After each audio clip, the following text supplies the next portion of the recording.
The secrets are finally out. After years of speculation and hidden development, NASA has revealed a stunning new version of the legendary A-10 Warthog. The old war machine has been transformed into a supersonic, low-noise fighter built for speed, stealth, and deadly accuracy. It's faster, stronger, and far harder to detect, unlike anything the world has seen before. With Russia and China watching closely, it's clear that America has just raised the bar in modern aerial warfare. But what exactly makes this new aircraft so powerful, and how does it outclass its predecessors? Let's dive into NASA's shocking reveal and see how this supersonic beast could redefine the future of combat aviation.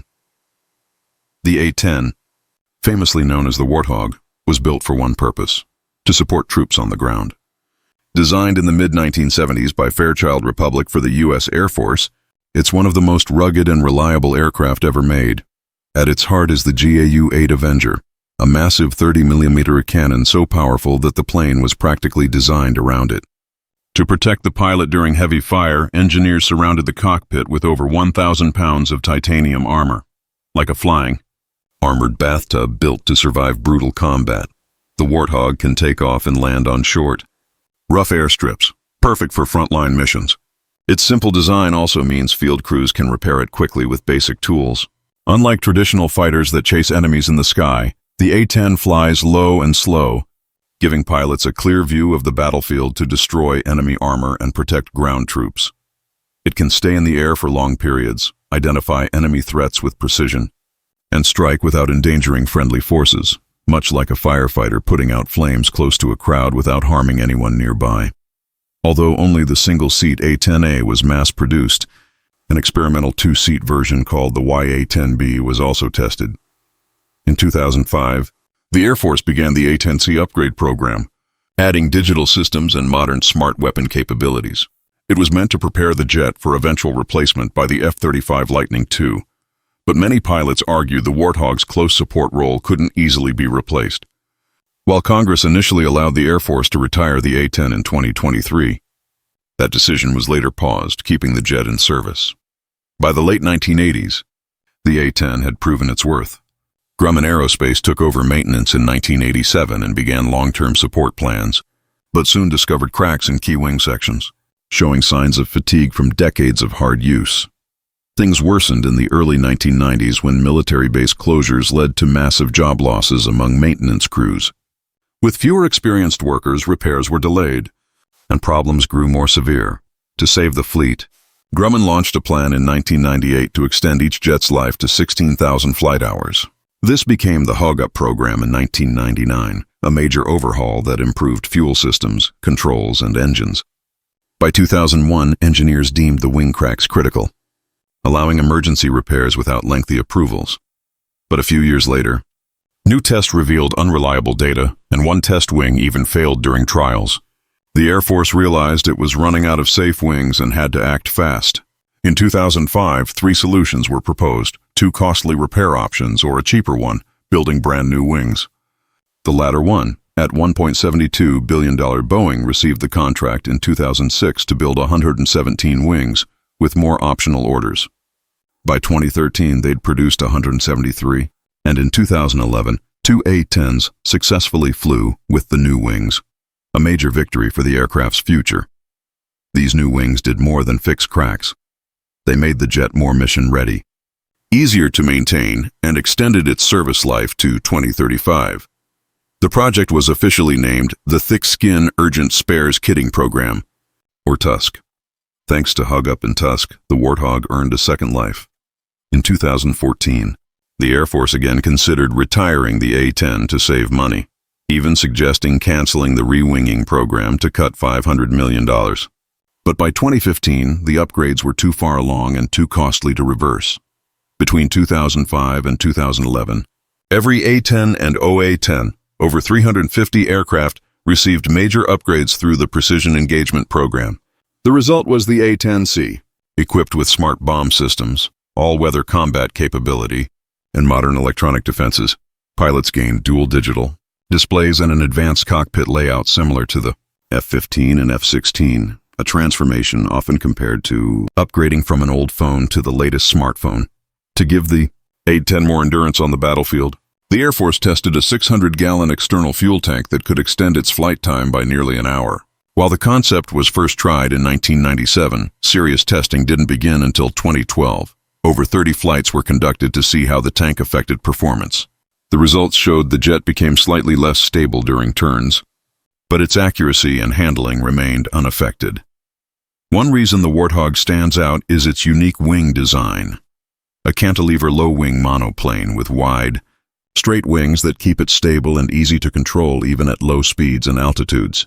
These large wings, along with its tall shape and big control flaps called ailerons, allow the A-10 to take off and land on very short runways.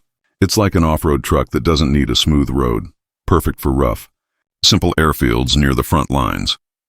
While most fighter jets are too fast to accurately strike small moving targets, the A-10 cruises at around 300 knots, about 350 m, slow enough to identify and attack enemy vehicles or troops precisely. It can also fly under 1,000 feet in poor weather or low visibility, staying over the battlefield for extended periods to support ground forces. The A-10's wings are built using a lightweight honeycomb structure, similar to the strength and efficiency of a beehive. This same technique is used in other parts of the jet, like the elevators, rudders, and tail. The outer skin of the wings is made by computer-guided machines and attached directly to the support beams beneath, saving both time and money during production. If damaged, these panels can be quickly patched up in the field with basic tools and materials.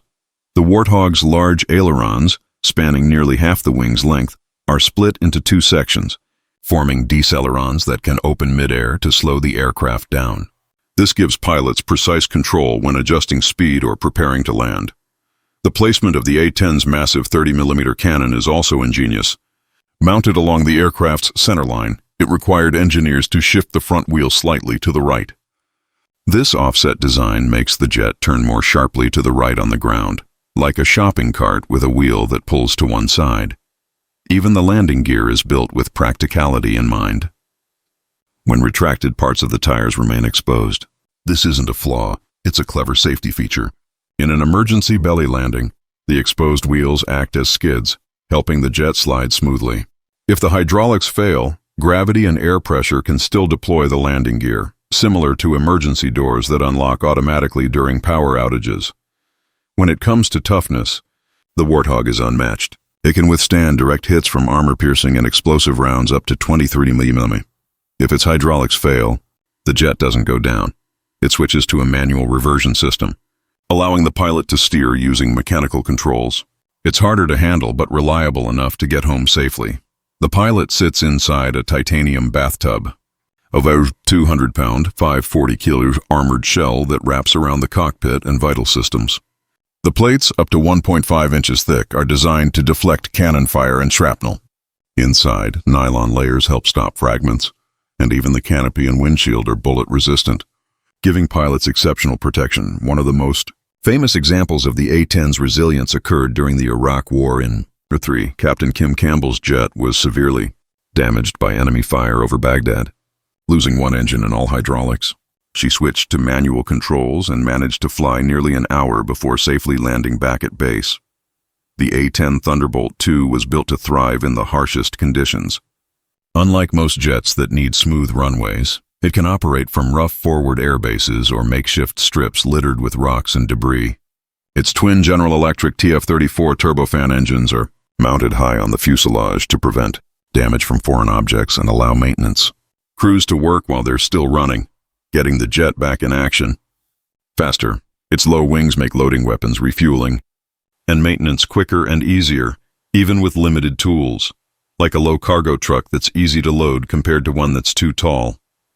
Each engine is attached to the airframe with 4 strong mounts, underscoring how rugged and durable this aircraft truly is. The A-10's engines feature a high bypass ratio of about 6:1, meaning more air flows around the engine core than through it. This setup gives the aircraft a quieter and cooler exhaust, making it harder for infrared-guided missiles to detect and lock on. The exhaust is directed over the tail's horizontal stabilizers, further reducing heat visibility and helping the A-10 remain hidden longer in hostile skies. Fuel safety is another critical part of the A-10's design. Its 4 main fuel tanks are located near the aircraft's center, away from the edges. This means enemy fire would have to penetrate deep into the fuselage to reach them. The fuel lines are self-sealing, automatically closing if hit to prevent leaks. If a tank is too damaged to seal, check valves isolate it to stop fuel from draining into the ruptured section. Most of the fuel system components are built inside the tanks, minimizing the risk of major fuel loss. For extra safety, the tanks are lined with polyurethane foam that absorbs debris and prevents spillage during damage. The engines are separated from the rest of the aircraft by firewalls and built-in extinguishers. And even if all 4 main tanks are destroyed, 2 small backup tanks can still keep the A-10 flying for up to 230 miles. At the heart of the A-10 Thunderbolt II lies its most iconic weapon, the GAU-8 Avenger, a 7-barrel rotary cannon built specifically to destroy tanks. It's one of the most powerful aircraft guns ever made, firing 30mm armor-piercing rounds at around 3,900 rounds per minute. That's about 50 rounds in the first second and up to 70 per second after that. The entire aircraft was designed around this gun. It's mounted slightly left in the fuselage, but its firing barrel sits perfectly on the center line so the rounds shoot straight forward. The massive ammunition drum is nearly 6 feet long and carries over 300 rounds, though most missions use around 174. To protect the ammunition,